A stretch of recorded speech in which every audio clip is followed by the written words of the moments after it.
ಶರಣಾರ್ಥಿ.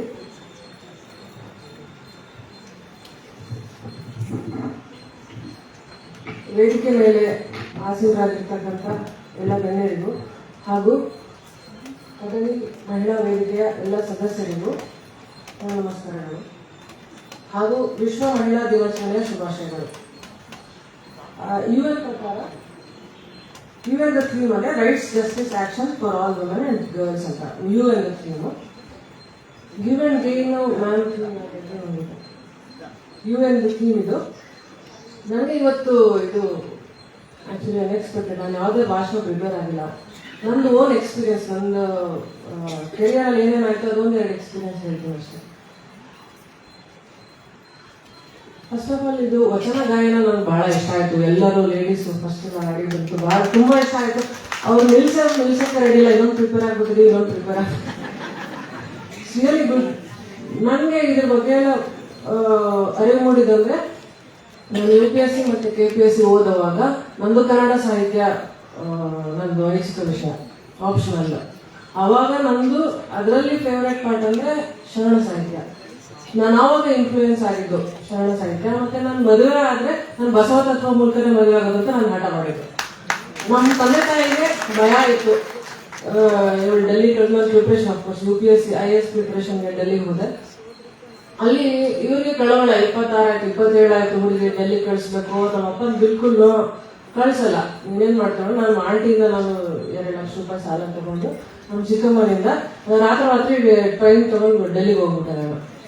ಅಲ್ಲಿ ಅವ್ರು ನಮ್ಮ ಅಪ್ಪಗೆ ಏಕ್ ಭಯ, ಅಲ್ಲಿ ಯಾರು ಹುಡುಗನ ನೋಡ್ಕೊಂಡ್ಬಿಡ್ತಾಳೆ, ನಮ್ಮ ಅವಮಾನ ಆಗುತ್ತೆ ಮೊದಲನೇ ಮಗಳು.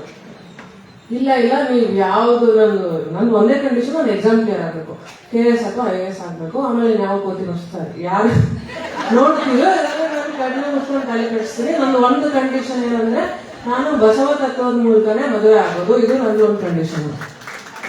ಅವರು ಸ್ವಲ್ಪ ಧೈರ್ಯ ಬಂತು.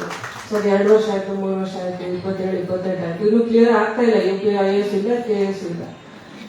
ಸರಿ, ಇಲ್ಲಿ ಪ್ರೆಷರ್ ಸ್ಟಾರ್ಟ್ ಆಯ್ತು. ಏನು ಅಲ್ಲೂ ಏನೂ ಮಾಡ್ತಾ ಇಲ್ಲ, ಟೈಮ್ ಪಾಸ್ ಮಾಡ್ತಾ ಇದ್ದಾಳೆ, ಇಲ್ಲೂ ಏನೋ ಹೇಳಿದ್ದಾಳೆ, ಸ್ವಲ್ಪ ಪ್ರೆಷರ್ ಇದೆ, ನಾವು ಹಳ್ಳಿಗೆ ಬಂದಿದ್ದೀವಿ, ಏನಪ್ಪ ಮಾಡೋದು ಅಂತ. ಸರಿ, ನನಗೆ ನನ್ನ ಹಸ್ಬೆಂಡು ಫಸ್ಟ್ ನನಗೆ ಸರಿಯಾಗಿ ಬೈ ಗಾಡ್ಸ್ ಗ್ರೇಸ್ ಸಿಕ್ಕಿದ್ರು, ಇದಕ್ಕೆ ಒಪ್ಕೊಂಡ್ರು ಬಸವ ತತ್ವದ ಮೂಲಕ. ಬಟ್ ಬಸವ ತತ್ವ ಹೆಂಗೆ ಮದುವೆ ಮಾಡೋದು? ಶಾಸ್ತ್ರ ಬೇಡ, ಏನು ಶಾಸ್ತ್ರ ಬೇಡ, ಏನೋ ಆಡ್ಕೋತಾರೆ, ಊರು ಜನ ಆಡ್ಕೋತಾರೆ, ಏನು ಮಾಡೋದು? ಜನನ ಕರಿಬೇಡಿ, ಯಾರು ನಮಗೆ ಬೇಕಾದಷ್ಟೇ ಕರೀರಿ, ಒಂದು 10 ಜನ. ಅಂದ್ರೂ ಹಿಂದಿನ ದಿವಸ ರಿಸೆಪ್ಷನ್ ಇಟ್ಟರು, ಅದು ಲಿಂಗಧಾರಣೆ ಅಷ್ಟೇ ಸಾಕು ಅಂತ ನಂದು ವರ್ಷದಷ್ಟು ಕಂಡೀಷನ್ಸ್. ಹಂಗೇನೆ ಮದುವೆ ಆಗಿದ್ದು, ಅರ್ಧ ಗಂಟೆ ಅಷ್ಟೇ ಮದುವೆ ಮುಗಿದಿದ್ದು ನಮ್ಮದು ಬಸವ ತತ್ವದ ಮೂಲಕ. ವೈದಿಕ ಆಚರಣೆಗೆ ನಾನು ಕಂಪ್ಲೀಟ್ ಧಿಕ್ಕಾರ. ನಮ್ಗೆ ಅವಾಗಿಂದ ದೇವಸ್ಥಾನಗಳಿಗೆ ಹೋಗಲ್ಲ, ಲಿಂಗ ಪೂಜೆ ಮಾಡ್ತೀನಿ, ಮಕ್ಕಳಿಗೂ ಕಲಿಸಿದ್ದೀನಿ. ಅವರು ಇವರಿಡೆ ಲಿಂಗ ಪೂಜೆ ಮಾಡಿ ಸ್ಕೂಲ್ಗೆ ಹೋಗ್ಬೇಕು. ಇದು ನಂದು ಒಂದು ಖುಷಿಯಾಗಿರೋದು. ನಾನು ಓದಿದ್ದು ಸಾಹಿತ್ಯದ ಮೂಲಕ. ಮತ್ತೆ ನಮ್ಮ ಪರಿಚಯದವರು ಪರ್ಸನ್ ಅಂತ ಗೊತ್ತಿದ್ರು, ಶಿಷ್ಯಂತ ಇದ್ದಾರೆ ಇಲ್ಲಿ, ಅವ್ರ ಮೂಲಕ ನಾನು ಇನ್ಫ್ಲೂಯೆನ್ಸ್ ಆಗಿದ್ದು. ಅವ್ರು ಚಿಕ್ಕ ವಯಸ್ಸಲ್ಲೇ ಬಂದು ನನಗೆ ಶರಣ ಸಾಹಿತ್ಯ ಹೇಳೋರು, ಬಸವಣ್ಣ ಹೇಳೋ, ಅಪ್ಪ ಮಹಾದೇವ್ ಹೇಳೋರು. ನಮ್ಗಾಗ ಫ್ಯಾಂಟಸೀಸ್ ಏನಿತ್ತು, ಶಕ್ತಿಮಾನ್ ಇತ್ತು, ಸೂಪರ್ ಮ್ಯಾನ್ ಇತ್ತು, ಬ್ಯಾಟ್ಮ್ಯಾನ್, ಅದು ಇಷ್ಟ ಆಯ್ತು. ಅವ್ರು ಬಸವಣ್ಣ ಅವರು ಅಪ್ಪ ಮಹಾದೇವ್ ಏನು ತಲೆ ತಿಂತಾರೋ ಬಂದ್ರೆ ಓಡೋಗ್ತಿದ್ದೆ ನಾನು. ಏನು ಅರ್ಥ ಆಗ್ತದೆ, ಏನು ಹೇಳ್ತಾರೆ ಇವರು, ವಚನ ಹೇಳ್ತಾರೆ, ತಲೆ ತಿಂತಾರೆ, ನಂಗೆ ಅರ್ಥ ಆಗಲ್ಲ, ಆಳೆ ಬೇಡ ಅಂತ. ಬಟ್ ನಾವು ಓದ್ತಾ ನನಗೆ ಅವ್ರ ಬಗ್ಗೆ ಭಾಳ ಗೌರವ ಬಂತು. ಯಾವುದೇ ಮದುವೆಯಲ್ಲಾಗಲಿ ಏನಾಗಲಿ ಚರ್ಚೆ ಬರುತ್ತೆ. ಅವರು ನಾನು ಒಂದು ಗ್ರೂಪು, ಇನ್ನು ಮಿಕ್ಕಿದವರೆಲ್ಲ ವೈದಿಕಾಚರಣೆ. ಅವರು ವಿಷ್ಣು ಹೆಂಗಾದ, ಶಿವ ಅವ್ರದ್ದು ಪೂಜೆಗಳು, ಪುನಸ್ಕಾರಗಳು. ಅಫ್ಕೋರ್ಸ್ ಇಲ್ಲೂ ತುಂಬ ಜನ ಮಾಡ್ತೀರಾ. ನಾನು ತುಂಬ ಅದ್ರ ಬಗ್ಗೆನೇ ಮಾತಾಡಿದ್ರೆ ಅದು ಭಾಳ ವಿರೋಧ ಆಗುತ್ತೆ. ಇವತ್ತು ಮಹಿಳಾ ದಿನಾಚರಣೆ ಆಗಿರೋದ್ರಿಂದ ಮೇನ್ ಕಂಟೆಂಟು ಇವತ್ತು ವಚನ ಸಾಹಿತ್ಯ ಅಲ್ಲ, ಮಹಿಳಾ ದಿನಾಚರಣೆ ಬಗ್ಗೆ. ಸೊ ನಾನು ಇವಾಗ ಹೇಳಿದ್ರು, ಇವ್ರಿಗೆ ನಿಮ್ಮಲ್ಲಿ ಹಲವಾರು ನಿಮಗೆ ಡೌಟ್ ಇರ್ಬೋದು, ಡಾಕ್ಟರ್ ಆದ್ಲು, ಏನಪ್ಪ ಪೊಲೀಸ್ ಆದ್ಲು, ನೆಕ್ಸ್ಟು KS ಆದ್ಲು. BMS ಓದಿದೆ. ಅಫ್ಕೋರ್ಸ್ ಅದು ನಮ್ಮ ತಾಯಿ ಇಷ್ಟಪಟ್ಟಿದ್ರು ನಾನು ವೈದ್ಯ ಆಗಬೇಕು ಅಂತ. ನನಗೆ ಅಷ್ಟೊಂದು ಒಲವು ಇರಲಿಲ್ಲ. 1 ವರ್ಷ ಪ್ರಾಕ್ಟೀಸ್ ಮಾಡಿದೆ. ಆಮೇಲೆ ನನಗೆ ಅದು ಇಂಟ್ರೆಸ್ಟ್ ಇರಲಿಲ್ಲ. ನಾನು ಅಲೋಪತಿ ಪ್ರಾಕ್ಟೀಸ್ ಮಾಡೋಕ್ಕೆ ಒಂದು ಮನಸ್ಸಿಲ್ಲ. ಎಷ್ಟೊಂದು ಜನ ಮಾಡ್ತಾರೆ, ಆಯುರ್ವೇದ ಓದಿ ಇಂಜೆಕ್ಷನ್ ಮಾಡೋದು, ಅಲೋಪತಿ ಪ್ರಾಕ್ಟೀಸ್ ಮಾಡೋದು. It was against my ethics. So ಅದು ನಾನು ಮಾಡಲಿಲ್ಲ. ನನಗೆ ಚಿಕ್ಕ ವಯಸ್ಸಿಂದ ಅಡ್ಮಿನಿಸ್ಟ್ರೇಷನ್ಗೆ ಹೋಗಬೇಕು, ಏನಾದರೂ ಮಾಡಬೇಕು ಅಂತ. ನಿಮ್ಗೆ ಹೇಳ್ದಂಗೆ ನನಗೆ ಪ್ರೆಷರ್ ಇತ್ತು. KS ಆಗ್ತಾ ಇಲ್ಲ. ಅಫ್ಕೋರ್ಸ್ ಅದು ಎವ್ರಿ ಇಯರ್ ಕರೆಯಲ್ಲ ಎಕ್ಸಾಮ್, ನಿಮ್ಗೆ ಗೊತ್ತಿರ್ಬೋದು ಅವ್ರಿಗೆ. ಎವ್ರಿ ಇಯರ್ ಆಗೋದಿಲ್ಲ, 5 ವರ್ಷಕ್ಕೆ ಒಂದ್ಸರಿ. ಈ ವರ್ಷ ಎಕ್ಸಾಮ್ ಕರೆದ್ರೆ ಮೇಡಮ್ಗೂ ಗೊತ್ತು, ಅದು ರಿಸಲ್ಟ್ ಬಂದು ಆರ್ಡರ್ ಕಾಪಿ ಬಂದು ನಾವು ಜಾಯ್ನ್ ಆಗೋಕ್ಕೆ 5 years ಆಗುತ್ತೆ. ಸೊ ಅಷ್ಟರಲ್ಲಿ ನಾನು ಪೊಲೀಸ್ ಎಕ್ಸಾಮ್ ಬರ್ತಿದ್ದೆ, ಒಂದು ಸಬ್ ಇನ್ಸ್ಪೆಕ್ಟರ್ ಎಕ್ಸಾಮ್ ಬರ್ತಿದ್ದೆ. ಮನೇಲಿ ಪ್ರೆಷರ್ ಇರ್ತಾರೆ, ಸರಿ ಅದಕ್ಕೆ ಹೋಗಿ ಸೇರ್ಕೊಂಡ್ಬಿಟ್ಟೆ. ಅವ್ನಿಗೆ ಇಂಟ್ರೆಸ್ಟ್ ಇಲ್ಲ, ಬಟ್ ನಾನು ತುಂಬಾ ಅಲ್ಲಿ ಕಲಿತೆ. ನಾನು ಆಕ್ಚುಲಿ ಪೊಲೀಸಲ್ಲಿ ನನಗೆ DSP ಆಗ್ಬೇಕಂತ ಬಹಳ ಆಸೆ ಇತ್ತು. ಆದ್ರೆ ನಂಗೆ ಅದು ಸಿಕ್ಕಿತ್ತು, ಸಬ್ ಇನ್ಸ್ಪೆಕ್ಟರ್ ಸಿಕ್ತು, ಜಾಯ್ನ್ ಆದೆ. ಮಂಡ್ಯ ನನ್ನ ಫಸ್ಟ್ ಪೋಸ್ಟಿಂಗು. ನನ್ನ ಹಸ್ಬೆಂಡ್ ಅದೇ ಮದುವೆ ಆಗಿತ್ತು, ಆಗ್ತಾನೆ ನನಗೆ IGP ಅವರು ರಜಾ ಕೊಡ್ಲಿಲ್ಲ ಟ್ರೈನಿಂಗ್ ಟೈಮಲ್ಲಿ. ಅವ್ರು ಹಾಲೆಂಡಲ್ಲಿ ಇದ್ರು ಹಸ್ಬೆಂಡ್. ಸೊ ಅವರಲ್ಲೇ ಮದುವೆ ಮಾಡ್ಕೊಂಡು ಅವ್ರು ಅಲ್ಲೇ ಹೋದ್ರು, ನಾನು ಇಲ್ಲೇ ಉಳ್ದೆ ಮಂಡ್ಯ ಪೊಲೀಸ್. KS ರಿಸಲ್ಟ್ ಬರೋದು ಒಂದು ಆಲ್ಮೋಸ್ಟ್ 3-4 years ಡಿಲೇ ಆಯ್ತು. ಅಷ್ಟರಲ್ಲಿ ನನ್ನ ಮಗುನು ಹುಟ್ಟಿತು, ಮಧ್ಯ ಒಂದ್ಸರಿ ಬಂದಿದ್ರು, ಮಗು ಹುಟ್ಟಿದೆ, ಎಲ್ಲ ಆಯ್ತು. ಸೊ ಆಲ್ಮೋಸ್ಟ್ 5 years ಪಂಚವಾರ್ಷಿಕ ಯೋಜನೆ ತರ KS. ಇವತ್ತು ತಮಾಷೆ ಅನ್ಸುತ್ತೆ, ಅವಾಗ ಎಷ್ಟು ಫ್ರಸ್ಟ್ರೇಟಿಂಗ್ ಅಂತಂದ್ರೆ, ಒಂದು ಎಕ್ಸಾಮ್ ಬರೆದು ಒಂದು ರಿಸಲ್ಟ್ ತಗೊಂಡು ನಾವು ಎಕ್ಸಾಮ್ ಜಾಯಿನ್ ಆಗೋಕ್ಕೆ ನಾನು ಆಲ್ಮೋಸ್ಟ್ 3 attempts ತಗೊಂಡಿದ್ದೀನಿ. 10 years ನಾನು ಸತತವಾಗಿ ಅದೇ ಬೇಕು ಅಂತ ಹಿಡಿದು ಓದಿ ಮಧ್ಯೆ ಈ ಕೆಲಸ ಎಲ್ಲ ಮಾಡಿ ಆಮೇಲೆ ಸಿಕ್ತು. 2020 ನಾನು ಜಾಯಿನ್ ಆಗಿದ್ದು KS. ಫಸ್ಟ್ ಆಫ್ ಆಲ್ ನಾನು ಓದುವಾಗ ಇಂಟರ್ನ್ಶಿಪ್ ಅಲ್ಲಿ ನನಗೆ ಮಹಿಳೆಯರ ಬಗ್ಗೆ ಇದು ಅಂತಂದ್ರೆ, ಈಗ ಒಂದು ಮಗು ಹುಟ್ಟಿದೆ ಆಸ್ ಅ ಡಾಕ್ಟರ್. ನಾನು ಇಂಟರ್ನ್ಶಿಪ್ ಅಲ್ಲಿ SMT ಹಾಸ್ಪಿಟಲ್ ಅಂತ ನೋಡಿರ್ತೀರ ನೀವು, ಬಲ್ಲಾಳಲ್ಲಿ. ಅಲ್ಲಿ ನಾನು ಇಂಟರ್ನ್ಶಿಪ್ ಇತ್ತು. ಅಲ್ಲಿ ಈ ಪ್ರೀಟರ್ಮ್ ಬೇಬೀಸ್ ಅಂದ್ರೆ ತೂಕ ಕಡಿಮೆ ಇರೋ ಮಕ್ಕಳು 30 to 35 weeks ಅಲ್ಲಿ ಏನು ಹುಡ್ತಾರೆ ಮಕ್ಕಳು, ಟರ್ಮ್ ಕಂಪ್ಲೀಟ್ ಮಾಡದೆ ಏನು ಹುಡ್ತಾರೆ, ಅವು ಹುಟ್ಟಿದ್ರೆ 800 ಗ್ರಾಮ್ ಇರ್ತಾರೆ. 800 ಗ್ರಾಮ್ 900 ಗ್ರಾಮ್ ಮಾತ್ರ ಇರ್ತಾರೆ. ಫಸ್ಟ್ ಅವ್ರ ಕಡೆ ಅವ್ರು ಹಳ್ಳಿ ಜನ ಕೇಳೋದು, ಹೆಣ್ಣೋ ಗಂಡ ಅಂತ ಕೇಳ್ತಾರೆ, ಆರೋಗ್ಯವಾಗಿದೆ ಮಗು ಅಂತ ಕೇಳಲ್ಲ, ಹೆಣ್ಣೋ ಗಂಡ ಅಂತ ಕೇಳ್ತಾರೆ. ಅಲ್ಲ ರೀ, ನಿಮ್ಮ ಮಗು 800 ಗ್ರಾಮ್ ಇದೆ, ಅದು ಬದುಕುತ್ತಾ ಉಳಿಯುತ್ತಾ ಸಹಿತ ನೀವು ತಲೆ ಕೆಡ್ಸ್ಕೊತಲ್ಲ, ಹೆಣ್ಣೋ ಗಂಡ ಅಂತ. ನಾನು ನಿಮ್ಗೆಲ್ಲ ಹೇಳ್ತೀನಿ, 800 ಗ್ರಾಮ್ 900 ಗ್ರಾಮ್ ಹುಟ್ಟಿದ ಹೆಣ್ಣು ಮಗು, ಇಟ್ ಸರ್ವೈವ್ಸ್, ಇಟ್ ಸ್ಟ್ರಗಲ್ಸ್, ಅದು ಸರ್ವೈವ್ ಆಗುತ್ತೆ. But boys succumb to death. ಅಂದ್ರೆ ಗಂಡು ಮಗು ಹುಟ್ಟಿದ್ರೆ ಅವು ಸಾವು ಆಗೋ ಪ್ರಕರಣಗಳು ಜಾಸ್ತಿ. ಹೆಣ್ಣು ಮಕ್ಕಳು ಹುಟ್ಟುತ್ತಾರೆ, ಅಲ್ಲಿಂದ ನಮ್ ಸ್ಟ್ರಗಲ್ ಸ್ಟಾರ್ಟ್.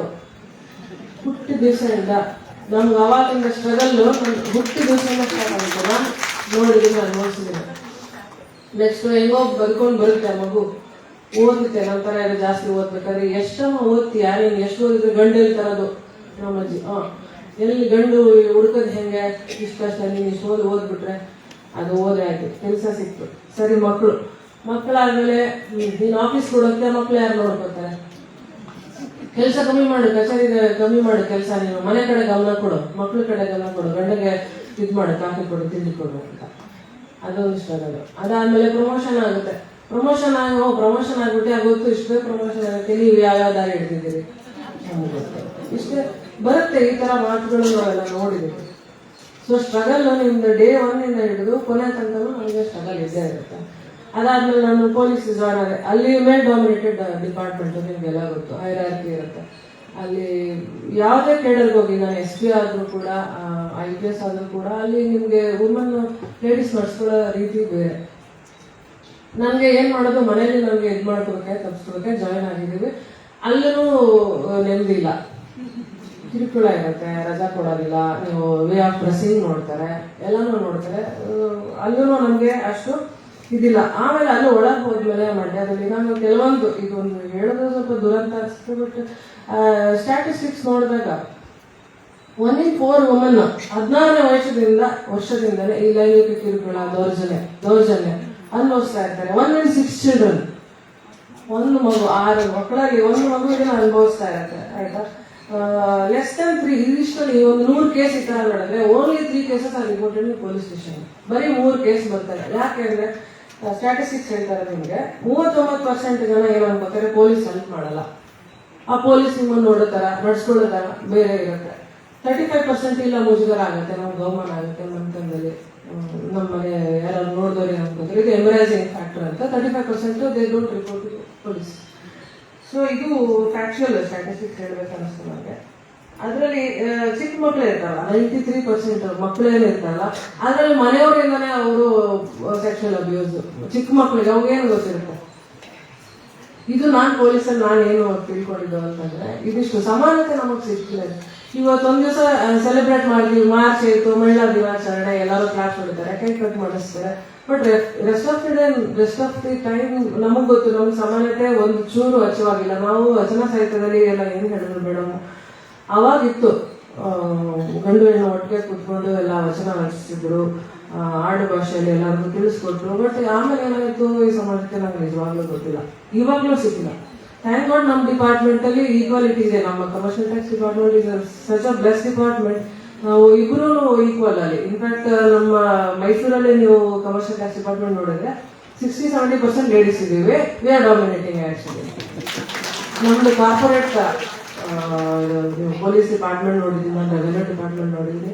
ಬೇರೆ ಬೇರೆ ಇಲಾಖೆ ಹೋಲಿಸಿದ್ರೆ ನಮ್ಮ ಇಲಾಖೆ for better working on for with men.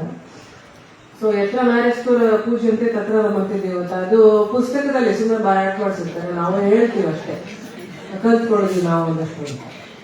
So ನಿಜವಾಗ್ಲೂ ನಮ್ಗೆ ಇವತ್ತಿಗೂ ಸಮಾನತೆ ಸಿಕ್ಕಿಲ್ಲ. ನಾವು ಯಾವುದೇ ಪೊಸಿಷನ್ ಹೋಗಿದ್ರು ಕೂಡ ನನ್ನ ಪ್ರಕಾರ ಇಲ್ಲ. ನನಗೆ ಇಷ್ಟೊಂದು ನಮ್ಮ ಮನೆಯಲ್ಲಿ ನನ್ನೆಲ್ಲ ನಂದು ಬೋಲ್ಡ್ ಅಂತಾರೆ, ಎಷ್ಟೊಂದು ಜನ ಮಾತಾಡ್ಸಲ್ಲ, ಇದು ಜೋರ್ ಮಾತಾಡ್ಸಲ್ಲ. ನನಗೆ ಮೊದಲನೇ ಮಗ, ಎರಡನೇದು ನಾನು ಮಾಡ್ಬೇಕು ತುಂಬಾ ಯೋಚನೆ ಮಾಡಿದೆ. ನಂದು ಹೆಣ್ಮಗು ಹುಟ್ಟಿದ್ರೆ ನಾನು ಹೆಂಗೆ ಅವಳು ನನ್ನ ತನ್ನ ಬೆಳೆಸ್ತೀನೋ, ನನಗೆ ಟೈಮ್ ಆಗತ್ತೆ ಅವಳು ಟೈಮ್ ಇದು ಕೊಡಕ್ಕೆ. ನಾವು ಏನು ವಾಟ್ಗೆ ಹೊರಟು ಅನ್ನೋ ಇಷ್ಟು ದಿವಸ ನಾವೇ ಸಪೋರ್ಟ್ ಮಾಡಿದ್ರೆ ಆಗ್ಬಾರ್ದು. ಬಹಳಷ್ಟು ಯೋಚನೆ ಮಾಡಿದೆ. ಆಮೇಲೆ ಅನ್ನಿಸ್ತು ನನ್ನ ತರಾನೇ, ನನ್ಗಿಂತ ಜಾಸ್ತಿ ಇನ್ನೊಂದು ಬೋಲ್ಡ್ ಆಗಿ ಇನ್ನೊಂದು ಹುಡುಗಿನ ನಾನು ಸಾಕ್ಬೇಕು, ಅವಳಿಗೆಲ್ಲ ಹೇಳ್ಕೊಡ್ಬೇಕು, ಕಿಕ್ ಬಾಕ್ಸಿಂಗ್ ಕಲಿಸ್ಬೇಕು, ರೆಸ್ಲಿಂಗ್ ಕಲಿಸ್ಬೇಕು. ಬಟ್ ನಾನು ಅಂದ್ಕೊಂಡೆ ಎರಡನೇದು ನನ್ನ ಹೆಣ್ಮಗು ಇದೆ. ಅವಳು ಬಹಳ ಬೋರ್ಡ್ ಆಗಿದ್ದಾರೆ, ಮಗನಿಗಿಂತ ಜೋರಾಗಿದ್ದಾಳೆ, ಅವಳು ಯಾವುದಕ್ಕೂ ತಲೆ ಕೆಡಿಸ್ಕೊಳ್ಳಲ್ಲ. ನಾನು ಬೆಳೆಸ್ತಾ ಇದ್ದೀನಿ. ಇಷ್ಟೇ, ನಾನು ಪ್ರಿಪೇರ್ ಇಲ್ಲ. Thank you. ಹ್ಯಾಪಿ